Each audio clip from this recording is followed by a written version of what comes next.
He is a very smart fighter. वो ज़बरदस्ती ego में नहीं आता है, उसको पता है कि उससे कोई अच्छा स्ट्राइकर है तो उससे रेसलिंग करने लगता है। याद है MVP वाली फाइट? तो दिमाग तो है लौंडे में। If he can find a way to knock him out, that's the only way he is going to win this fight. मेरे हिसाब से शौकत भी यही करेगा, 1-2 राउंड तक कोशिश करेगा स्ट्राइकिंग करने की।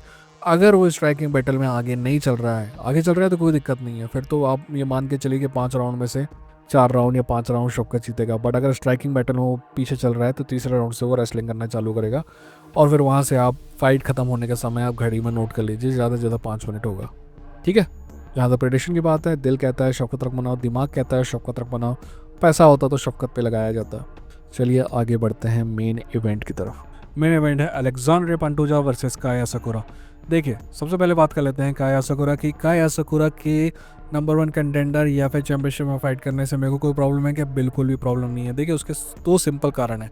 पहला, पेंटोजा लगभग इस पूरे टॉप 10 डिवीज़न को ख़त्म कर चुका है 125 में, तो कोई नया कंटेंडर चाहिए था तो बाहर से भी ले आया, तो क्या दिक्कत है। दूसरी बात, UFC के बाहर काया साकुरा के इतने अचीवमेंट तो हैं कि उनकी वजह से अगर उसको टाइटल शॉट दिया जाता है तो कोई प्रॉब्लम है नहीं मेरे को।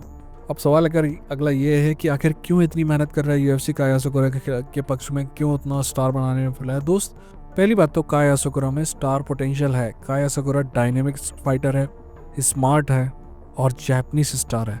UFC के पास जैपनीज स्टार की बहुत ज़्यादा कमी है, और ये भी हो सकता है कि शायद वो 125 डिवीज़न में पेंटोजा को इतना बड़ा स्टार मानते ना हो, क्योंकि पेंटोजा फ्लैम्बॉयंट तो नहीं है।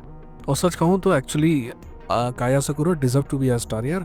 ही is exciting, he is dynamic.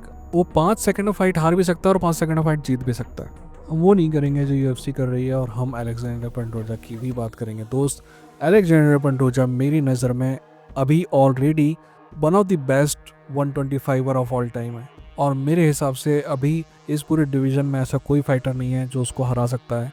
But ये बात भी सच है कि मैं लगातार उसको स्लो होते देख रहा हूँ, और मैं आखिरी के राउंड में उसको थोड़ा थकते हुए भी देख रहा हूँ। अलेक्जेंडर पंटोजा का फाइट का मॉडल बहुत सिंपल सा है।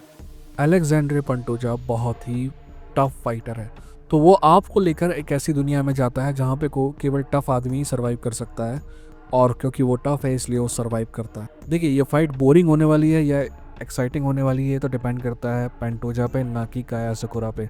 अगर पेंटोजा डिसाइड करता है कि वो फाइट को ग्राउंड पे लेके जाएगा तो ये फाइट बोरिंग होगी, इस बात पे कोई शक नहीं है।